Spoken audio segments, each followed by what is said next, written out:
Every HOA meeting starts the same way. Coffee going cold, tempers warming up, and someone insisting, "This will only take a minute." But today, neighbors, this one did not take a minute, and it did not end quietly. Picture a peaceful suburban garage. My garage. Now picture a luxury BMW parked sideways, blocking it, not once, not twice, every single day.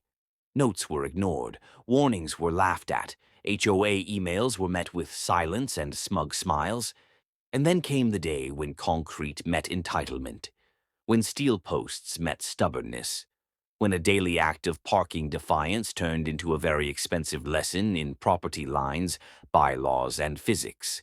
Tonight, I'm not just here to talk about parking. I'm here to talk about what happens when HOA rules are treated like suggestions, and when someone named Karen finds out they are not. Ignoring HOA rules turns entitlement into liability, and that lesson doesn't arrive all at once. It creeps in quietly, disguised as convenience, comfort, and the belief that rules are for other people. In our community, the HOA wasn't some distant authority. It was a set of agreements every homeowner signed, nodded at, and then promptly forgot the moment it became inconvenient. Parking rules were clear, boring, and unambiguous. No blocking garages, no obstructing access, no creative interpretations of temporary. Yet, entitlement has a way of rewriting rules in someone's mind, turning black and white policies into flexible suggestions when personal comfort is involved. At first, the sideways parking looked almost accidental, like someone misjudged the space or rushed inside with groceries. One day became two, two became a pattern, and patterns became routine. The BMW appeared every afternoon, angled with confidence, blocking my garage as if it had been designed for that exact spot. It wasn't forgetfulness, it was familiarity. Familiarity breeds comfort, and comfort breeds the assumption that no one will challenge you. When entitlement takes root, it convinces a person that their needs automatically outweigh everyone else's inconvenience.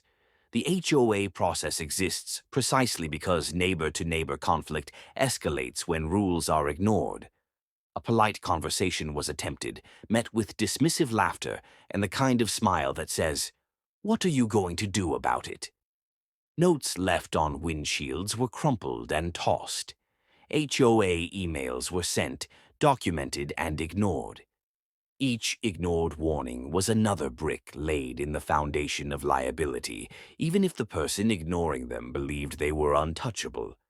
Entitlement thrives on the absence of immediate consequences, mistaking patience for weakness and silence for approval. Every HOA rule is written in response to something that already went wrong once. Parking rules exist because blocked access leads to emergencies, missed work, damaged property, and legal disputes. When someone chooses to ignore those rules daily, they aren't just breaking a guideline. They are accumulating risk. That risk doesn't always show up as a fine or a warning letter. Sometimes it waits, quietly, until the conditions are right to turn stubborn behavior into an irreversible outcome. Entitlement also reframes responsibility. In the entitled mind, the problem is never the behavior, it's the reaction to it. When confronted, the response wasn't apology but offense. How dare anyone question where she parked? How dare the HOA harass her? The narrative flipped itself upside down, painting rule enforcement as persecution. This is where liability begins to form its sharp edges, because once someone positions themselves as the victim, while actively violating rules, they stop adjusting their behavior and start daring the system to respond. HOA enforcement moves slowly by design, prioritizing documentation over confrontation. Each complaint logged, each photo time-stamped, each notice sent certified mail. To the entitled resident, this feels like empty threats, a paper tiger that roars but never bites. But paperwork is how liability is measured, proven, and enforced. When someone ignores every step of that process, they unknowingly agree to the consequences that follow, even if they loudly insist otherwise later. The installation of steel posts wasn't retaliation, it was compliance. After months of blocked access, after exhausting every HOA-approved option, the solution followed the rules exactly. Permits approved, measurements verified, notices posted. It was the physical manifestation of policy, not emotion. Entitlement often collapses when it encounters immovable objects, especially ones backed by bylaws and city code.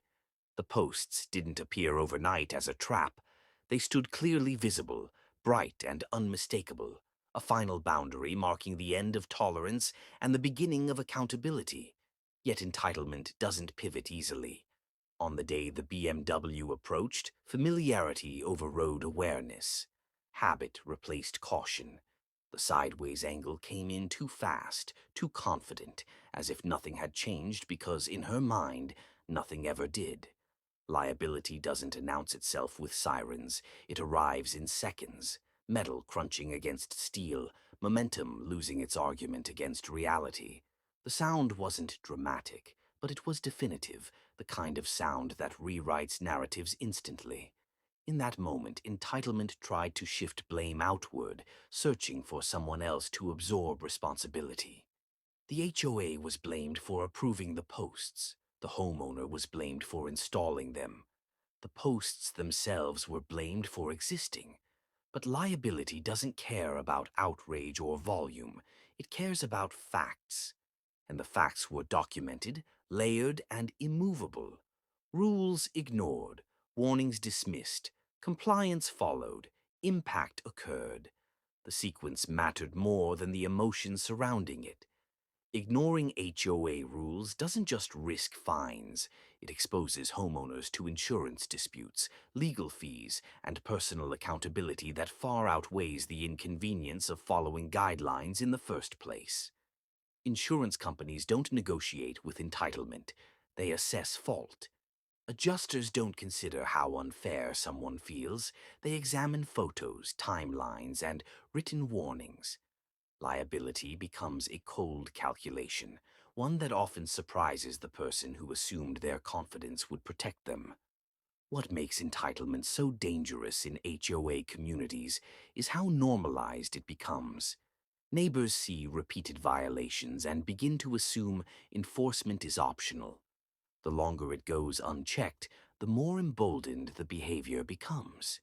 This isn't just about one car or one garage. It's about how shared living unravels when personal convenience replaces mutual respect.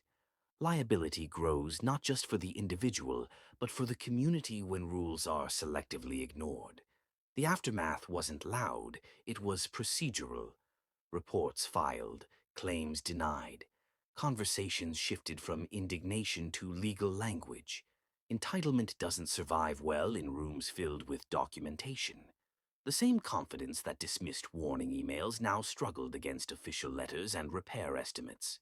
What once felt like a harmless daily habit transformed into a financial and legal burden that could have been avoided by moving a car a few feet differently. HOA rules are often mocked as petty until the moment they protect someone's rights. They exist to prevent escalation, not to provoke it. Ignoring them doesn't make them disappear. It postpones their impact until it's far more expensive. Liability isn't about punishment. It's about responsibility catching up at its own pace. The BMW wasn't totaled because of steel posts alone. It was totaled by months of choices stacked one on top of another, each one reinforcing the belief that consequences were for someone else. Entitlement whispers that exceptions will always be made, that patience is infinite, that boundaries are negotiable if ignored long enough. Liability proves otherwise. It draws a straight line from action to outcome, regardless of intention or attitude. In HOA communities, where space is shared and rules are agreed upon collectively, ignoring those rules doesn't just inconvenience a neighbor, it creates a paper trail that eventually speaks louder than any argument. louder than any complaint, louder than the sound of metal meeting steel when momentum finally runs out. Community guidelines protect everyone, not just the patient ones, and that truth only becomes visible when patience finally runs out. In shared neighborhoods, guidelines are often misunderstood as restrictions rather than safeguards, framed as obstacles instead of infrastructure. They are treated like optional etiquette, something to be respected only by those who don't mind being inconvenienced. But the reality is that community rules exist to prevent one person's habits from becoming another person's daily problem, and they function quietly in the background until someone decides they shouldn't apply to them. Patience is usually the first line of defense in a neighborhood. People tolerate small annoyances because coexistence demands compromise. A blocked driveway once might earn a shrug. Twice, a polite text. 3 times, a note. Patience stretches, not because the rule doesn't matter, but because neighbors hope common sense will eventually prevail. Community guidelines are designed to intervene before patience becomes resentment, before silence turns into escalation. When guidelines are ignored, the burden shifts entirely onto the most patient people, forcing them to absorb disruption simply because they are less confrontational. The misconception is that rules exist to control behavior rather than to balance it. Parking guidelines aren't about telling someone where they can't park. They're about ensuring access, safety, and fairness for everyone who lives there. Fire lanes must remain open not because emergencies are scheduled, but because they aren't. Garages must remain accessible not because it's convenient, but because blocking them creates cascading consequences. When one person decides their schedule matters more than these shared concerns, the rules don't stop protecting the community. They simply stop being respected by that individual. What often goes unnoticed is how guidelines protect even the people who violate them. Clear rules create clear responsibility. They prevent misunderstandings from turning into personal feuds. Instead of neighbors arguing over opinions, the guideline speaks for itself. When someone ignores that structure, they remove the buffer that keeps conflict impersonal. Suddenly, what should have been a simple compliance issue becomes a matter of tone, attitude, and emotion. The guideline didn't fail. It was bypassed, leaving human friction to do the work rules were meant to handle. Communities function on predictability. Knowing that certain boundaries will be respected allows people to plan their days, trust their environment, and feel secure in shared spaces. When guidelines are followed, no one has to constantly negotiate access to their own property.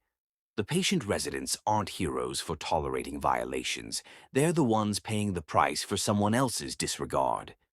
Guidelines exist to prevent patience from becoming a prerequisite for peace. There's also a false belief that enforcement equals hostility. In reality, enforcement is how fairness remains visible. When guidelines are consistently applied, no one feels singled out. The moment enforcement becomes selective, resentment grows on both sides. The rule followers feel ignored, and the violators feel targeted when consequences finally appear. Community guidelines protect against this imbalance by establishing expectations long before emotions enter the conversation. Over time, unchecked violations send a message, even if unintentionally. They signal that rules are flexible if ignored long enough. That message doesn't stay contained to one issue. It spreads. If parking rules don't matter, what about noise restrictions, pet policies, shared maintenance responsibilities? The erosion is gradual, but its effects are cumulative. Community guidelines are interconnected. Weakening one weakens them all. They protect not just against a specific behavior, but against the slow breakdown of mutual respect. Patience can mask problems for a long time. Neighbors reroute their schedules, park elsewhere, arrive earlier, leave later, all to avoid confrontation. This adaptability is often mistaken for consent. Guidelines exist to prevent this silent accommodation from becoming permanent disadvantage. They ensure that no one's quality of life depends on how much inconvenience they're willing to swallow. When guidelines are ignored, the most accommodating residents become the most impacted, while the least considerate face no immediate pressure to change. Another overlooked role of community guidelines is documentation. Rules don't just exist in spirit, they exist on paper with language, definitions, and enforcement procedures. This documentation protects everyone when disputes arise. It creates a shared reference point that removes ambiguity. When someone repeatedly ignores guidelines, they aren't just breaking a rule, they are building a record. That record doesn't disappear because someone feels unfairly treated later. It exists precisely to show that expectations were clear long before consequences appeared. Guidelines also protect against impulsive reactions. Without them, frustrated residents might take matters into their own hands, leading to confrontations, property damage, or legal trouble. The existence of a structured process allows people to respond within a system rather than emotionally. It channels frustration into reports, notices, and timelines instead of arguments. When that system is ignored, it forces escalation to happen elsewhere, often in less controlled and more expensive ways. There's a tendency to frame community rules as benefiting the collective at the expense of the individual. In truth, they protect individuals from each other. They ensure that no one person's habits dominate shared spaces. They create equality by limiting how much influence any single resident can exert over others' daily lives. The patient resident isn't more obligated to adapt than the impatient one is obligated to comply. Guidelines exist to eliminate that imbalance before it becomes normalized. When enforcement finally occurs, it's often perceived as sudden or extreme by those who benefited from delayed consequences. What they don't see are the months of tolerance that preceded it. Guidelines don't accelerate conflict, they delay it, offering multiple off-ramps where behavior can change without penalty. Each ignored warning is a missed opportunity for resolution. The protection was always there, waiting to be respected. Community guidelines also protect future residents. The standards upheld today become the environment newcomers inherit tomorrow. Allowing persistent violations to go unchecked sets a precedent that outlives any single dispute.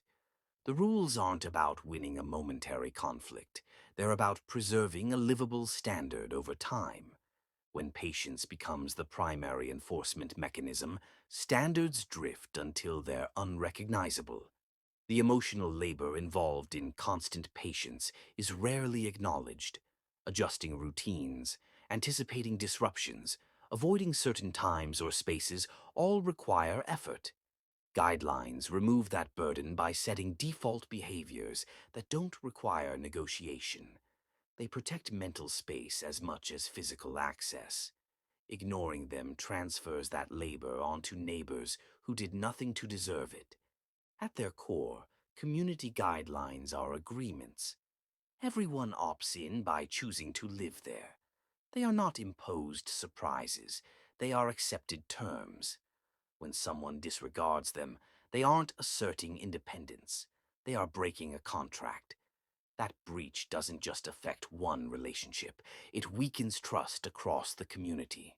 The guidelines remain, but the sense of shared responsibility begins to fray. Protection doesn't always look dramatic. Sometimes it looks like a driveway that stays clear, a sidewalk that remains passable, a noise level that allows sleep. These quiet benefits are easy to overlook until they're gone. Community guidelines ensure these small daily assurances don't depend on goodwill alone. They create a baseline of respect that doesn't require constant reminders or negotiations. When patience finally runs out, it's not a failure of the guideline. It's proof that the guideline was necessary all along. The protection was always there, waiting to be activated, not as punishment, but as balance. The irony is that the people who benefit most from clear, enforced guidelines are often the same ones who resist them, until they discover that without them, every disagreement becomes personal, every boundary becomes debatable, and every shared space becomes a contest of endurance rather than a place to live.